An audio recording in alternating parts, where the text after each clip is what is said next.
কোরআনে কারিমের অনুষ্ঠানে হাজার হাজার মানুষকে নিয়ে আল্লাহর কাছে বলছে, আল্লাহ কিয়ামতের আগে যেন এদেশের চেয়ারে আর কোনো জালেম না আসি।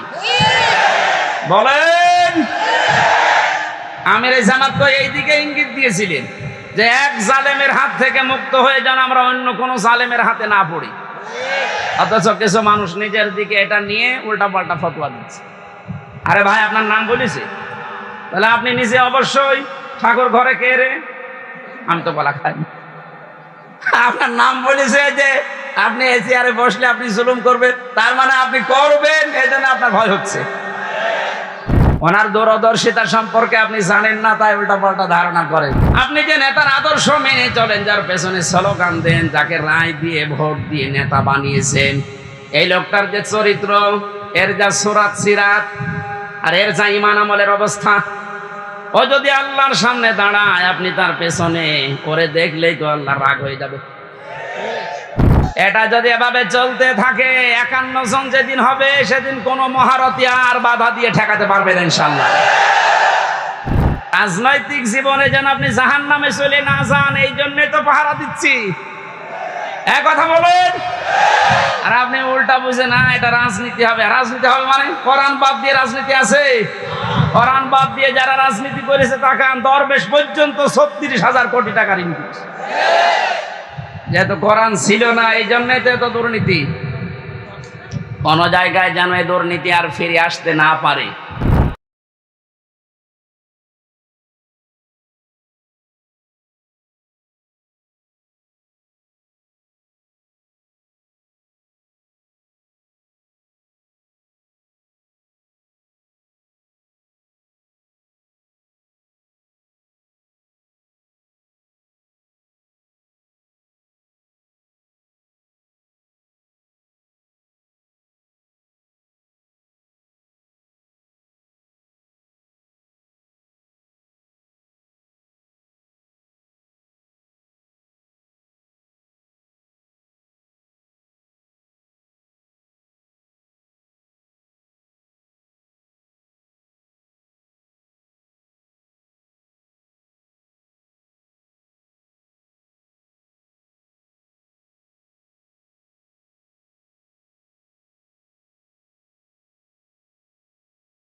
প্রাণ প্রিয় জেলা কুষ্টিয়া, কুমারখালী থানার অন্তর্গত শিলাদা ইউনিয়ন পরিষদ মাঠে আমরা বাস্তবে যা দেখলাম এই 15 থেকে 17 বছরে, যার রোল নাম্বার 1, এই মানুষগুলোকে তো এই চেয়ারে বসানোর দরকার ছিল। অথচ শুধু বৈষম্য বৈষম্য শব্দটা যে কত নিকৃষ্ট শব্দ, বাস্তবে আমরা এখন টের পাচ্ছি। সব জায়গায়, শুধু শিক্ষা ব্যবস্থা না, প্রত্যেকটা দিক এবং বিভাগে এই শুরু হয়ে গিয়েছিল। এই জুলুম অত্যাচারের বিরুদ্ধে যে মানুষগুলো জীবন দিয়ে গেল, বিশেষ করে আবু সাইদ সহ, মুগ্ধ ভাই সহ যতগুলো মানুষ জীবন দিয়েছে, ওদেরকে আল্লাহ শাহাদতের সর্বোচ্চ মাকাম যেন দান করে। এই জায়গায় যেন কেউ ফতোয়াবাজি করবেন না যে না ওরা একেবারে মারা গেল, তো শহীদ হয়েছে। কে বলেছে শহীদ হয়নি? পানিতে ডুবে মরলে যদি শহীদ হয়, আগুনে পুড়ে মরলে যদি শহীদ হয়, দেওয়াল চাপা পড়ে মরলে যদি শহীদ হয়, অ্যাক্সিডেন্টে মরলে যদি শহীদ হয়, জালেমের জুলুমের সামনে নিজের জীবনটা যে দিয়ে গেল, সে শহীদ হবে না? মানে এক কথা বলছেন, মাস্ট বি, আপনাকে বলাই লাগবে শহীদ। যদি কেউ স্বীকার না করেন, মুখ দিয়ে বলতে না চান, এ কথা কখনো বলবেন না যে ও মারা গেছে। শহীদরা মরে না। বালা হুয়াউন ইনদা রাব্বিহিম ইরযাকুন, আল্লাহ বলেন ওরা জীবিত এবং আমি আল্লাহর কাছে খাবার খাই। খাবার খেলে আমরা জানি মা শরীরে রক্ত গোশত তৈরি হয় না, হয় না? এটা যে হয় তার প্রমাণ নবীজির চাচা হযরতে হামজা রাদিয়াল্লাহু তাআলা আনহু, তাকে 70 টুকরা করেছি, তার লজ্জাস্থান পর্যন্ত কেটে কেটে 3 টুকরা করেছি। এই ছেলে, এখানে দাঁড়িয়ে কি করে?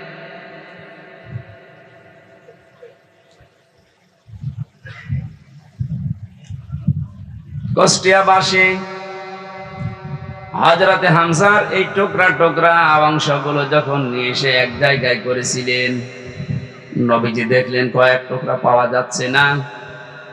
যতটুকু পাওয়া যায় লাশটা সাজিয়ে রেখে দিয়েছিল সামনে। নিজের চাদরটা খুলে মাথা থেকে হাঁটু পর্যন্ত ঢাকা ছিল, বাকিটা আর ঢাকা যায় না। পাহাড়ের লতা পাতা দিয়ে নবীজি নিজে নিজের অংশটুকু ঢেকে দিলেন, কবরে দিলেন, ডাক দিয়ে বললেন, মাবুদ, হে আমার চাচা হামজা, জন্মের আগে আমার বাবাকে আমি হারিয়েছি, জন্মের কিছুদিন পরে আমার মা চলে গেছে, দাদার আন্ডারে ছিলাম, তিনিও চলে গেলেন। এ পৃথিবীতে সবচেয়ে বেশি কষ্ট যারা আমার জন্য সহ্য করেছিলেন তার ভেতরে এই লোকটা একজন। তুমি আমাকে নবী বানিয়েছো, রাসূল বানিয়েছো, আমি সাক্ষী দিচ্ছি এই চাচার উপরে আমি এখনো পর্যন্ত রাজি আছি। তোমাকে আমি আহ্বান জানাই, মাবুদ, তুমি আমার চাচার উপরে রাজি হয়ে যাও। কথাটা শুনতে যত ছোট মনে হচ্ছে, এর ব্যাপকতা কিন্তু অনেক বেশি। বিশ্ব নবী নিজে দাঁড়িয়ে বলছে, আল্লাহ, এই চাচার উপরে আমি রাজি আছি, এখনো পর্যন্ত খুশি আছি, আল্লাহ তুমি নিজেও রাজি হয়ে যাও। আল্লাহ খুশি না হয়ে পারবে? নবীজি তো কোনোদিন কথা বলা লাগেনি, শুধু মনের ভেতরে কামনা আসলেই কবুল হয়ে গেছে। অথচ আজকে নিজে তিনি দোয়া করছেন। কবর দেওয়ার 30 বছর পর একবার তার কবর ভেঙে গিয়েছিল মদিনায় ব্যাপক ঢলের কারণে। এ রক্তের স্রোতধারা আসছিল। ছোটবেলায় যারা তার সাথে যুদ্ধ করেছিল আজকে তারা বড় হয়ে গেছে। এই মুরব্বী মানুষগুলো রক্ত অনুসন্ধান করতে গিয়ে দেখে 30 বছর আগে মুহাম্মদুর রাসূলুল্লাহর চাচা হযরতে হামজা রাদিয়াল্লাহু তাআলা আনহু উহুদের ময়দানে জীবন দিয়েছিলেন। যেখানে যেখানে কাফেরেরা তাকে টুকরা টুকরা করেছে, ওই জায়গাগুলো দিয়ে ফিনকি দিয়ে রক্ত বের হচ্ছে। মুসলমানেরা যদি খাবার উনি না খাবে, আল্লাহ যে রিজকের কথা জানিয়েছেন, বালাহয়াউন ইনদা রাব্বিহিম ইউরসাকুন, তারা জীবিত এবং আমি আল্লাহর কাছে তারা রিজিক পায়। ওরা যদি রিজিকই না পাবে তাহলে আমার শরীর থেকে রক্ত আসলো কোত্থেকে? আমি 4 দিন আগে ছিলাম গাইবান্ধার গোবিন্দগঞ্জে। ওখানে সাব্বির নামে ইসলামী ছাত্র শিবিরের এক ভাই 1 মাস আগে শহীদ হয়েছিল। আজকে 5 তারিখ। গত মাসের 5 তারিখে শাহাদত বরণ করার পর প্রায় 26 দিন পরে কবরটা ভেঙে গিয়েছিল। যারা আমাকে নিয়ে গিয়েছে তারা বলছে ওই কবরে এখনো পর্যন্ত তাজা রক্ত বের হচ্ছে। এজন্য শাহাদত শব্দটা অনেক কঠিন এবং গুরুত্বপূর্ণ শব্দ। শাহাদত যারা বরণ করেছে এ মানুষগুলোকে মরে গেছে কখনো বলবেন না, এই জন্য তো শহীদ শব্দ লিখেছে। যারাই মারা গেল, যারা শহীদ হয়ে গেল, এই মানুষগুলোকে মৃত বলতে মুখ দিয়ে আল্লাহ নিষেধ করে শুধু শেষ করেননি, মানুষ যেন ধারণাও না করে, এই জন্য ধারণার উপরও আল্লাহ দিয়েছেন নোটিশ। ওয়ালা তাহসাবান্নাল্লাযীনা কুতিলু ফি সাবিলিল্লাহি আমওয়াতা ইলা আখির আয়াত। সূরা আলে ইমরানের 169 নম্বর আয়াতের প্রথম অংশে আল্লাহ জানিয়েছেন, কোনদিন ধারণাও করবা না যে যারা শহীদ হয়েছে ওরা মারা গেছে। সুতরাং বৈষম্য দূর করার জন্য যারা জীবন দিয়ে গেল প্রায় 1000-এর উপরে ছাত্র ছাত্রী, সবগুলো যেন আল্লাহ শহীদ হিসাবে গ্রহণ করেন, বলেন আমিন। এই শাহাদত বরণ করানোর জন্য যারা ব্যস্ত ছিলেন এই মানুষগুলো প্রত্যেকেই জালেম এবং যারা এর সহযোগী। নবীজি তিরমিজি শরীফের হাদিসে জানিয়েছেন, যারা জালেম এবং জেনে শুনে জালেমের সহযোগিতা করে, সাহায্য করে, সাপোর্ট দেয়, ও সঙ্গে সঙ্গে নবীর উম্মত থেকে বের হয়ে যায়। আপনি কি বুঝলেন কি বললাম? এরপরও আমরা দেখতে পাচ্ছি জেনে হোক না জেনে হোক অনেকে উন্মাদনায় উদ্দীপনায় বিভিন্ন কায়দায় আজ জালেমদের এখনো পর্যন্ত সাপোর্ট করে যাচ্ছে, তাদের সাফাই গাচ্ছে। আপনি কিন্তু নবীর উম্মত আর দাবি করতে পারবেন না যে নবীর উম্মত থেকেই খারিজ হয়ে যাবে। এই জন্য যারা জালেম এদেরকে এখনো পর্যন্ত সাহস দেওয়ার জন্য যারা বিভিন্ন পথ অবলম্বন করছে, কয়েকদিন আগে দেখতে পেলাম ভিডিওতে একজন বলছে, আপা আপনি ঘাবড়াবেন না, আপনি ঘাবড়ালে আমরা নরম হয়ে যাই। কত বড় শয়তান! চেহারার দিকে তাকিয়ে দেখলাম যে শয়তান তো আমি দেখিনি, যদি দেখতাম মনে হয় ওইরকম। সুতরাং বৈষম্য দূর করার জন্য যখন এই আন্দোলন হয়েছিল, সফল যখন হয়েছি, এদেশে কোনো বৈষম্য থাকবে না ইনশাআল্লাহ। সংস্কার যখন আরম্ভ হয়েছে, রাষ্ট্র সংস্কারের জন্য আন্দোলন ছিল না? এই কথা বলে না কেন? সংস্কার যখন আরম্ভ হয়ে গেছে অলরেডি, কোনো জায়গায় যেন বাদ না থাকে। গত কয়েকদিন আগে আমির জামাত আপনাদের এই শিলাইদা এসে বলে গেছে না যে সংস্কার যখন আরম্ভ হয়েছে, যারা দায়িত্বে আছে আমরা চাই ইনাদের হাতে যেন সংস্কার শেষ হয়। সুতরাং যারা আছেন বেশি দেরি করার দরকার নেই, খুব তাড়াতাড়ি যারা জালেম ছিল এবং জালেমের সহযোগী ছিল একটাও যেন পদে না থাকে। আজকে হলে আর কালকে যাওয়ার দরকার নেই, কারণ এই 1734 জন মানুষ যারা সবচাইতে বেশি জুলুম করেছে এই দেশে চেয়ারে বসে, এই মানুষগুলো আল্লাহর কাছে সব আল্লাহর মামলার আসামি। কেউ বাঁচাতে পারবে না আপনাকে। আমি 3 বছর জেলে ছিলাম, আমার মামলার বাদী ছিল আয়ু ছিল একজন, বাদী ছিল আরেকজন। বাদী ছিল সরাসরি রাষ্ট্র, এই জন্য আমার এত দেরি হয়েছে। তাছাড়া মামলা ওটা যদি সাজাও লাগিয়ে দিত, সর্বোচ্চ 3 মাসের বেশি আমার রাখার কথা ছিল না। অথচ গত পরশুদিন আমার মামলা সব পুরা ঢিসমিস করে দিয়েছে, কিচ্ছু নেই, সব শেষ। আমি মনে করলাম জিজ্ঞাসা করে বিচারপতিকে, স্যার আপনি তো আগে ছিলেন, 3টা বছর আমার এই মামলা 30 থেকে 31 বার পর্যন্ত উঠেছে, একবারও জামিন দিলেন না। আজকে একেবারে বলছেন যে এর ভেতরে কোনো মাল ম্যাটারেস নেই, কি দেখে বিচার করবো? দা মানুষ তো আপনি একই আছেন আগে থেকে, তো আমার মনে হয় এর কথা বলতে বাধ্য হইতো যে কি করবো, হাত বাঁধা ছিল। কথা বলে না কেন? একটা রাষ্ট্র কত বড় দুর্নীতিগ্রস্ত হলে জাতীয় মসজিদের খতিব পর্যন্ত পালিয়ে যায়। এটা থেকে আজ করা যাচ্ছে যে আমরা কোথায় ছিলাম। দেখেন এই লোকটার হাত আজকে খুলে গেছে। এতদিন যে লোকটাকে বারবার অ্যাডভোকেট যারা, উকিল যারা, ব্যারিস্টার যারা কত রিকোয়েস্ট করেছে, কত যুক্তি দেখিয়েছে যে একজন পরিচিত মানুষ, এটা গোপনে কিছু করে না, এরপরেও বলেছে না কিচ্ছু করার নেই, হবে না, যান। মাসের পরে মাস না, 3 মাস 4 মাস 6 মাস পরে একটা ডেট দিত এভাবে। অথচ টাকা পয়সা দিয়ে এগিয়ে 30 থেকে 31 বার পুলিশ দেয়নি। এই লোকটা গত কয়েকদিন আগে যেভাবে সব দিয়ে দিল, এই যে মোবাইলটাও দিয়েছে, 3 বছর আটকে রেখেছিল, গত পরশুদিন দিয়ে দিয়েছে। আমি ভাবলাম যে আল্লাহ, এইরকম হাত বাঁধা লোক এদেশে আর নেই, আছে মানে সব জায়গায়। সুতরাং হাত যাদের খুলে গেছে, আপনি যেন আর হাত বাঁধা না হয় এই কাজ করবেন। আর যারা দায়িত্ব পেয়েছেন আপনাদের আহ্বান জানাচ্ছি, সংস্কার খুব তাড়াতাড়ি শুরু করেন, নয়তো মাঝে মাঝে কিন্তু ইস্যু তৈরি করে ওরা বিশৃঙ্খলা করবে। তৈরি করার চেষ্টা চালিয়েছিল হিন্দুদেরকে দিয়ে, হালে পানি নেয়নি। এক কথা বলছে না কেন? আনসারদের দিয়ে আক্রমণ চালানোর চেষ্টা চালিয়েছে, কিন্তু হালে পানি নেয়নি।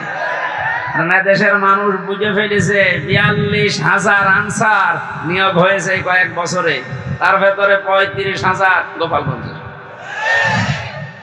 42,000-এর 35,000 যদি হয় গোপালগঞ্জে, তো আমরা কি ঘাস কাটছি? এই জন্য বৈষম্য বিরোধী আন্দোলনে যে কথাগুলো ছিল, যে দফাগুলো ছিল, সবগুলোর সাথে আমরা একমত। বিশেষ করে শেষ কথা, যেটা শেষ দফা, এক দফায় এসেছিল যে আমরা জালেমের পদত্যাগ চাই। আল্লাহ এই দাবির সাথে আল্লাহ নিজেও ছিলেন। আমার তো মনে হয় শুধু ছাত্ররা না, এদের সাথে আল্লাহ আবাবিল পাঠিয়েছিলেন। আল্লাহ রাব্বুল আলামিন যেহেতু সব কিছু সংস্কার চলছে, খুব তাড়াতাড়ি যেন এই 1634 জন যারা বসেছিলেন, অধিকাংশই পালিয়েছে, বাকি একটাও যেন না থাকে। যারা এতদিন পর্যন্ত বৈষম্যের শিকার হয়েছে তারা যেন এখন এই চেয়ারগুলোতে বসে। এইটাই হবে ন্যায় বিচার। এটা কি হবে? এই ন্যায় বিচারের জন্যই আমরা আন্দোলন করেছিলাম। কথা বলেন ঠিক কিনা? সুতরাং শহীদ এবং আহত যারা আছে, এখনো হাজার হাজার মানুষ আহত, তাদের সুস্থতা কামনা করছে। কারণ সুস্থতা দেওয়ার একচ্ছত্র মালিকানা আল্লাহ। ঔষধ যদি আপনি একেবারে 24 ঘন্টা খাওয়াতেই থাকেন, আল্লাহর পক্ষ থেকে যদি এটা না আসে তাহলে আপনি সুস্থ হবেন না। এটা আমরা বিশ্বাস করি। তো ঔষধের কোনো ক্ষমতা আছে? ক্ষমতা কার? আরো জোরে। এটা বাস্তবে নিয়ে আসা লাগবে। ইন্নাল্লাহা আলা কুল্লি শাইইন কাদির। সব ক্ষমতার মালিক আল্লাহ। সুতরাং যারা অসুস্থ আছেন, আল্লাহকে আমরা সব ক্ষমতার মালিক মনে করি, বিশ্বাস করি। উনি আমাদেরকে, এই অসুস্থ মানুষদেরকে যেন আবার স্বাভাবিক জীবনে ফিরিয়ে দেন। হ্যাঁ, কিছু মানুষের জীবন স্বাভাবিক হবে না, যাদের চোখ উড়ে গেছে, যাদের পা শেষ হয়ে গেছে। আমি সদর থানার সদর হাসপাতালে গিয়েছিলাম 6 তারিখের পরে। অনেকজনের দেখলাম এমন এমন অঙ্গ নেই যে কিয়ামত পর্যন্ত হায়াত পেলে অঙ্গ আর আসবে না। লজ্জা স্থান উড়ে চলে গেছে একজন। এটা আমাদেরকে মুক্ত জীবনে ফিরিয়ে দেওয়ার জন্য এত বড় স্যাক্রিফাইস যারা করেছে। বাংলাদেশে জামাত ইসলামী কুষ্টিয়া জেলা শাখার উদ্যোগে যে একটু সহযোগিতার হাত বাড়িয়েছিল, প্রত্যেকটি পরিবারে অন্তত 2 লক্ষ করে টাকা দিয়ে একটু দাঁড় করিয়েছে। এদেশে টাকাওয়ালা মানুষ আর নেই? বলেন। এখনো স্বাভাবিক অবস্থায় আমরা ফিরতে পারলাম না। যারা এই মুক্ত জীবন এনে দিল, তারা এখনো কাতরাচ্ছে। আর যে মানুষগুলোর কিছু হয়নি, এরা আন্দাজে লাফাচ্ছে যে না, সব বন্ধ করে এখন আমাদের এই জিনিস দাও। এরা আর এক জালেম। কথা বলেন। আমান আযলামু মিম্মান মানাআ মাসাজিদাল্লাহি আইয়ুযকারা ফিহা ইসমুহু ওয়া সাআ ফি খারাবিহা ইলা আখিরি আয়াত, সূরা বাকারা। না, বিভিন্ন জায়গায় কাদা আছে, থাক। এভাবে শোনা যাচ্ছে না? এইভাবে শোনেন ভাই, একটু পরে আজান দেবে, এইভাবে শোনেন। আমি গতানুগতিক কথা বলি না, আমি যা বলি ওখান থেকে শিক্ষা নিয়ে আসি। ভালো করে খেয়াল করেন তো। এই যে 2700 মানুষের জীবনের বিনিময়ে তাদের আহত হওয়ার পরিবর্তে আমরা এই মুক্তভাবে এই ময়দানে এখন কথা বলছি।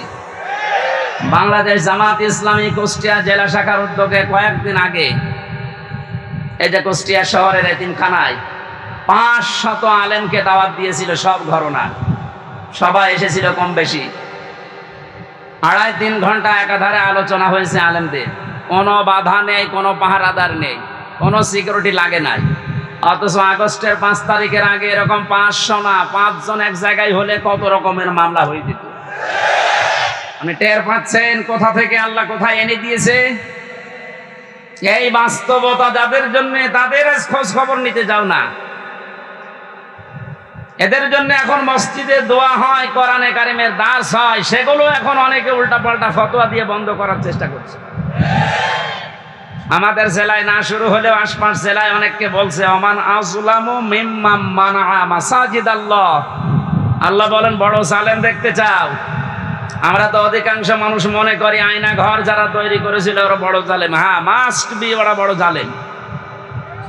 ওদের চাইতেও আল্লাহর কাছে বড় জালেম ওইটা, যে লোকটা আল্লাহর ঘর মসজিদে তার নাম, তার জিকির, তার আলোচনা করতে বাধা দেয়। এগুলো এখন নতুন ভাবে অনেকে তৈরি করার চেষ্টা করছে। আপনি থামেন। ওকে আল্লাহ কিন্তু বড় জালেম বলে না, আপনাকে বড় জালেম বলে ইঙ্গিত দিয়েছে। কোরআনে কারিমের সূরা বাকারা 1 নাম্বার পারা 18 নাম্বার পৃষ্ঠা 17 নাম্বার পৃষ্ঠা 3 নাম্বার লাইনে আছে যে আল্লাহর দৃষ্টিতে বড় জালেম ওই লোকটা যে আল্লাহর ঘর মসজিদে আল্লাহর কোরআনের কথা, আল্লাহর নামের কথা, জিকিরের কথা বলতে দেয় না। এটা যাতে রেকর্ড হচ্ছে, কালকে সারা দেশে যাবে। সবাইকে আমি আহ্বান জানাচ্ছি, আপনারা থামবেন।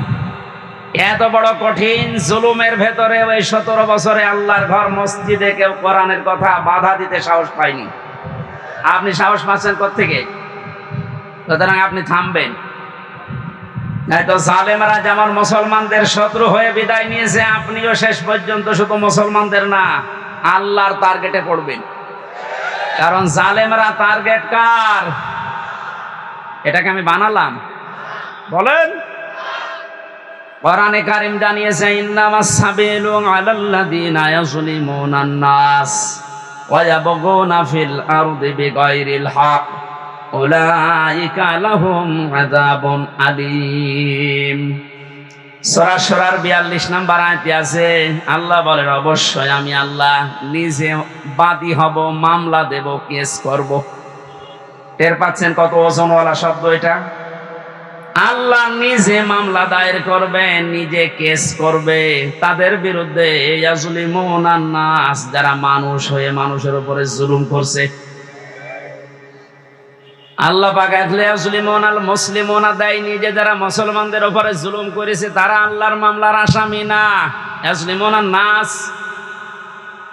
এটা বহু, ইয়াজলিমুনা এটা মুজারে, বর্তমান, ভবিষ্যৎ, প্রেজেন্ট, ফিউচার। এখন যারা জুলুম করছেন, ভবিষ্যতেও যারা করবেন, আপনি কিন্তু এদেশে হামজার মামলার আসামি না, আপনি সরাসরি আল্লাহর মামলার আসামি। আমি আপনাকে বাঁচাতে এসেছি, এরপরও যদি উল্টা বোঝেন নিজের কপালে নিজে আগুন লাগাবেন। আমার কথার অর্থ বুঝতেছেন নাকি আন্দাজে ঠিক বলেন? আলহামদুলিল্লাহ। সুতরাং আবার আহ্বান জানাচ্ছি, বৈষম্য বিরোধী ছাত্র আন্দোলনের সংস্কার করার জন্য যারা উদ্যোগ নিয়েছিল, যাদের দায়িত্ব আমরা দিয়েছি, আপনারা খুব তাড়াতাড়ি করেন, কারণ এই জালেমরা যতদিন পর্যন্ত এখানে থাকবে ততদিন পর্যন্ত নতুন ইস্যু তৈরি করার চেষ্টা চালাবে। যারা পৃথিবী শান্ত হয়ে যাওয়ার পরও অশান্ত করার জন্য চেষ্টা চালায়, এই মানুষগুলো আয়াতের দ্বিতীয় শব্দে তারাও আল্লাহর মামলার আসামি। ওয়ায়াবগুনা ফিল আরদি বিগাইরিল হক। পৃথিবী শান্ত হয়ে যাওয়ার পরে যারা অশান্ত করার জন্য বিদ্রোহ করে বেড়ায়, সংখ্যালঘুর নাম নিয়ে যা শুরু করেছিলেন, আমিরে জামাত অলরেডি ঘোষণা দিয়েছে এদেশে কোনো সংখ্যালঘু সংখ্যাগুরু নেই। সুতরাং এই ইস্যু বাদ দেওয়া লাগবে। এদেশে সংখ্যাগুরু সংখ্যালঘু আছে না? নেই। এদেশে যে জন্ম নিয়েছে সে এদেশের বৈধ নাগরিক। আমি আমির হামজা 96% মুসলমানদের ভেতরে যেমন অধিকার পাবো, একজন হিন্দু 4%, তাতে কি সে একই অধিকার পাবে? এক কথা বলছেন। এটা যখন বুঝে ফেলেছে, দেখছে না এ তো হালে পানি নেয় না, ওটা বাদ দিয়েছে। এরপরে নামিয়েছে ডাক্তারদের, ওটাও পারছে না। এরপরে নামিয়েছে আনসারদের, ওটাও যখন পারে না, আমার মনে হয় ওদের যা চরিত্র, কিছুদিন পরে গলন্ত ঘাটের এই বেশ্যাদের নামাবে। খুব সাবধান থাকা লাগবে। আমি একটু খোলামেলা বলে ফেললাম, কারণ চরিত্র ওদের ওরকমই। ওদের যা চরিত্র করেছে, কত যুক্তি দেখিয়েছে যে একজন পরিচিত মানুষ, এটা গোপনে কিছু করে না। এরপরেও বলেছে না কিচ্ছু করার নেই, হবে না, যান। মাসের পরে মাস না, 3 মাস, 4 মাস, 6 মাস পরে একটা ডেট দিত এভাবে। অথচ টাকা পয়সা দিয়ে এগিয়ে এগিয়ে এগিয়ে গিয়ে 30 থেকে 31 বার তুলিস দেয়নি। এই লোকটা গত কয়েকদিন আগে যেভাবে সব দিয়ে দিল, এই যে মোবাইলটাও দিয়েছে, 3 বছর আটকিয়ে রেখেছিল, গত বর্ষ দিন দিয়ে দিয়েছে। আমি ভাবলাম যে আল্লাহ, এইরকম হাত বাঁধা লোক এদেশে আর নেই। আছে মানে সব জায়গায়। সুতরাং হাত যাদের খুলে গেছে, আপনি যেন আর হাত বাঁধা না হয় এই কাজ করবেন। আর যারা দায়িত্ব পেয়েছেন, আপনাদের আহ্বান জানাচ্ছি, সংস্কার খুব তাড়াতাড়ি শুরু করেন, নয়তো মাঝে মাঝে কিন্তু ইস্যু তৈরি করে ওরা বিশৃঙ্খলা করবে। তৈরি করার চেষ্টা চালিয়েছিল হিন্দুদেরকে দিয়ে, হালে পানি নেয়নি। এক কথা বলছে না কেন? আনসারদের দিয়ে আক্রমণ চালানোর চেষ্টা চালিয়েছে, কিন্তু হালে পানি নেয়নি। দেশের মানুষ বুঝে ফেলেছে 42,000 আনসার নিয়োগ হয়েছে কয়েক বছরে, তার ভেতরে 35,000 গোপালগঞ্জের। 42,000-এর 35,000 যদি হয় গোপালগঞ্জে, তো আমরা কি ঘাস কাটছি?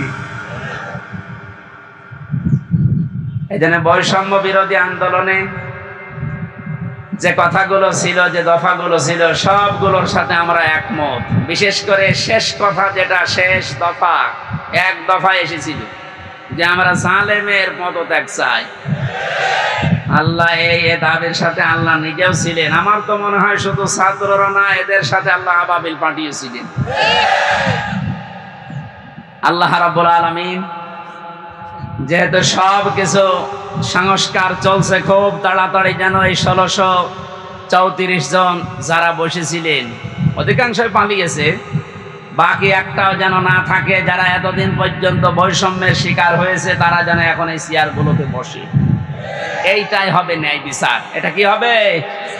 এই ন্যায় বিচারের জন্যই আমরা আন্দোলন করেছিলাম। কথা বলেন ঠিক কিনা? সুতরাং শহীদ এবং আহত যারা আছে, এখনো হাজার হাজার মানুষ আহত, তাদের সুস্থতা কামনা করছে, কারণ সুস্থতা দেওয়ার একচ্ছত্র মালিকানা আল্লাহ। ঔষধ যদি আপনি একেবারে 24 ঘন্টা খাওয়াতেই থাকেন, আল্লাহর পক্ষ থেকে যদি এটা না আসে তাহলে আপনি সুস্থ হবেন না। এটা আমরা বিশ্বাস করি। তো ঔষধের কোনো ক্ষমতা আছে? ক্ষমতা কার? আরো জোরে। এটা বাস্তবে নিয়ে আসা লাগবে। ইন্নাল্লাহা আলা কুল্লি শাইইন কাদির। সব ক্ষমতার মালিক আল্লাহ। সুতরাং যারা অসুস্থ আছেন, আল্লাহকে আমরা সব ক্ষমতার মালিক মনে করি, বিশ্বাস করি। উনি আমাদেরকে, এই অসুস্থ মানুষদেরকে যেন আবার স্বাভাবিক জীবনে ফিরিয়ে দেন। হ্যাঁ, কিছু মানুষের জীবন স্বাভাবিক হবে না, যাদের চোখ উড়ে গেছে, যাদের পা শেষ হয়ে গেছে। আমি সদর থানার সদর হাসপাতালে গিয়েছিলাম 6 তারিখের পরে। অনেকজনের দেখলাম এমন এমন অঙ্গ নেই যে কিয়ামত পর্যন্ত হায়াত পেলে অঙ্গ আর আসবে না। লজ্জা স্থান উড়ে চলে গেছে একদম। এটা আমাদেরকে মুক্ত জীবনে ফিরিয়ে দেওয়ার জন্য এত বড় স্যাক্রিফাইস যারা করেছে।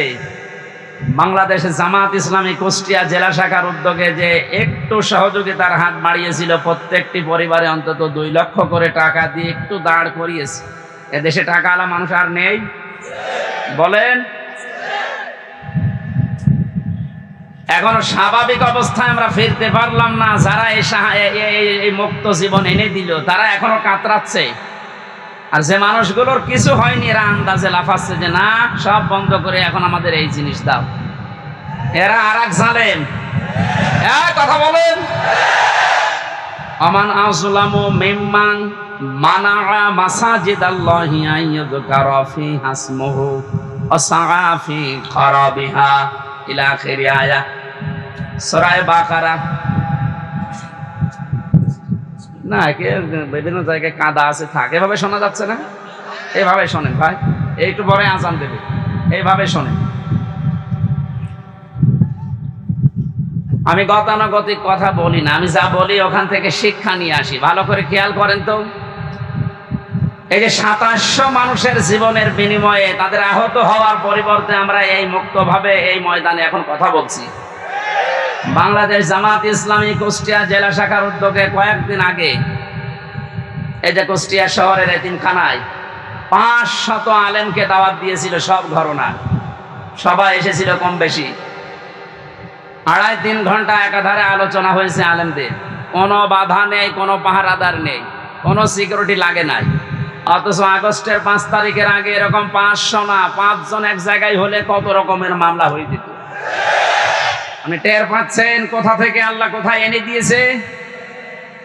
এই বাস্তবতা যাদের জন্য, তাদের খোঁজ খবর নিতে যাও না।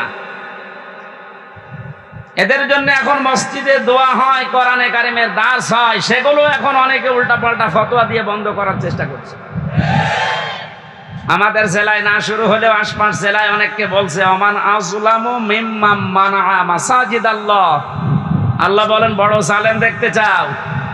আমরা তো অধিকাংশ মানুষ মনে করি আয়না ঘর যারা তৈরি করেছিল ওরা বড় জালেম। হ্যাঁ, মাস্ট বি, ওরা বড় জালেম। ওদের চাইতে আল্লাহর কাছে বড় জালেম ওইটা, যে লোকটা আল্লাহর ঘর মসজিদে তার নাম, তার জিকির, তার আলোচনা করতে বাধা দেয়। এগুলো এখন নতুন ভাবে অনেকে তৈরি করার চেষ্টা করছে। আপনি থামেন। ওকে আল্লাহ কিন্তু বড় জালেম বলে নাই, আপনাকে বড় জালেম বলে ইঙ্গিত দিয়েছে। কোরআনে কারিমের সূরা বাকারা 1 নাম্বার পারা 18 নাম্বার পৃষ্ঠা 17 নাম্বার পৃষ্ঠা 3 নাম্বার লাইনে আছে যে আল্লাহর দৃষ্টিতে বড় জালেম ওই লোকটা যে আল্লাহর ঘর মসজিদে আল্লাহর কোরআনের কথা, আল্লাহর নামের কথা, জিকিরের কথা বলতে দেয় না। এটা যাতে রেকর্ড হচ্ছে, কালকে সারা দেশে যাবে। সবাইকে আমি আহ্বান জানাচ্ছি, আপনারা থামবেন। এত বড় কঠিন জুলুমের ভেতরে ওই 17 বছরে আল্লাহর ঘর মসজিদে কেউ কোরআনের কথা বাধা দিতে সাহস পায়নি। আপনি সাহস পাচ্ছেন কোত্থেকে? সুতরাং আপনি থামবেন। নাই তো জালেমরা যেমন মুসলমানদের শত্রু হয়ে বিদায় নিয়েছে, আপনিও শেষ পর্যন্ত শুধু মুসলমানদের না, আল্লাহর টার্গেটে পড়বেন। কারণ জালেমরা টার্গেট কার? এটাকে আমি বানালাম? বলেন। কোরআনে কারীম জানিয়েছে, ইন্নামাস সাবিলু আলাল্লাযিনা ইয়াযলিমুনান নাস ওয়া ইয়াবগুনা ফিল আরদি বিগাইরিল হক উলাইকা লাহুম আযাবুন আলীম। সূরা শুরার 42 নম্বর আয়াতে আছে, আল্লাহ বলেন, অবশ্যই আমি আল্লাহ নিজে বাদী হব, মামলা দেব, কেস করব। টের পাচ্ছেন কত ওজনওয়ালা শব্দ এটা? আল্লাহ নিজে মামলা দায়ের করবে, নিজে কেস করবে তাদের বিরুদ্ধে, ইয়াজলিমুনান নাস, যারা মানুষ হয়ে মানুষের উপরে জুলুম করছে। আল্লাহ পাক ইয়াজলিমুনাল মুসলিমুনা দেয়নি যে যারা মুসলমানদের উপরে জুলুম করেছে তারা আল্লাহর মামলার আসামি না। ইয়াজলিমুনান নাস এটা বহু, ইয়াজলিমুনা এটা মুজারে, বর্তমান, ভবিষ্যৎ, প্রেজেন্ট, ফিউচার। এখন যারা জুলুম করছেন, ভবিষ্যতেও যারা করবেন, আপনি কিন্তু এদেশে হামজার মামলার আসামি না, আপনি সরাসরি আল্লাহর মামলার আসামি। আমি আপনাকে বাঁচাতে এসেছি, এরপরও যদি উল্টা বোঝেন, নিজের কপালে নিজে আগুন লাগাবেন। আমার কথার অর্থ বুঝতেছেন নাকি আন্দাজে ঠিক বলেন? আলহামদুলিল্লাহ। সুতরাং আবার আহ্বান জানাচ্ছি, বৈষম্য বিরোধী ছাত্র আন্দোলনের সংস্কার করার জন্য যারা উদ্যোগ নিয়েছিল, যাদের দায়িত্ব আমরা দিয়েছি, আপনারা খুব তাড়াতাড়ি করেন। কারণ এই জালেমরা যতদিন পর্যন্ত এখানে থাকবে ততদিন পর্যন্ত নতুন ইস্যু তৈরি করার চেষ্টা চালাবে। যারা পৃথিবী শান্ত হয়ে যাওয়ার পরও অশান্ত করার জন্য চেষ্টা চালায়, এই মানুষগুলো আয়াতের দ্বিতীয় শব্দে তারাও আল্লাহর মামলার আসামি। ওয়ায়াবগুনা ফিল আরদি বিগাইরিল হক। পৃথিবী শান্ত হয়ে যাওয়ার পরে যারা অশান্ত করার জন্য বিদ্রোহ করে বেড়ায়, সংখ্যালঘুর নাম নিয়ে যা শুরু করেছিলেন, আমিরে জামাত অলরেডি ঘোষণা দিয়েছে এদেশে কোনো সংখ্যালঘু সংখ্যাগুরু নেই। সুতরাং এই ইস্যু বাদ দেওয়া লাগবে। এদেশে সংখ্যাগুরু সংখ্যালঘু আছে না? নেই। এদেশে যে জন্ম নিয়েছে সে এদেশের বৈধ নাগরিক। আমি আমির হামজা 96% মুসলমানদের ভেতরে যেমন অধিকার পাবো, একজন হিন্দু 4%, তাতে কি সে একই অধিকার পাবে? এক কথা বলছেন। এটা যখন বুঝে ফেলেছে, দেখছে না এ তো হালে পানি নেয় না, ওটা বাদ দিয়েছে। এরপরে নামিয়েছে ডাক্তারদের, ওটাও পারছে না। এরপরে নামিয়েছে আনসারদের, ওটাও যখন পারে না, আমার মনে হয় ওদের যা চরিত্র, কিছুদিন পরে গলন্ত ঘাটের এই বেশ্যাদের নামাবে। খুব সাবধান থাকা লাগবে। আমি একটু খোলামেলা বলে ফেললাম, কারণ চরিত্র ওদের এরকমই। ওদের যা চরিত্র, ঈমান যাদের ভেতরে আছে তারা 3টা কাজ কখনো করতে পারে না, এটা কোরআনে কারীম জানিয়েছে। সূরা ফুরকানের ভেতরে আছে 19 নম্বর পারার 4 নম্বর পৃষ্ঠা 14 নম্বর লাইনে। আপনি বাড়িতে যে তাফসীর মিলিয়ে দেখবেন, ঈমান যাদের আছে কয়টা কাজ করতে পারে না? আরো জোরে। এই 3টা কাজ যদি করে ফেলে তাদের শাস্তি আল্লাহ দেবেন ডবল। এই এখানে গল্প বন্ধ করো, একেবারে নড়াচড়াও বন্ধ। ওয়াল্লাযীনা লা ইয়াদউনা মা'আল্লাহি ইলাহান আখার। আল্লাহ পাক বলেন, ঈমান যাদের আছে পৃথিবীতে তারা আল্লাহ বাদে অন্য কাউকে ডাকতে পারে না।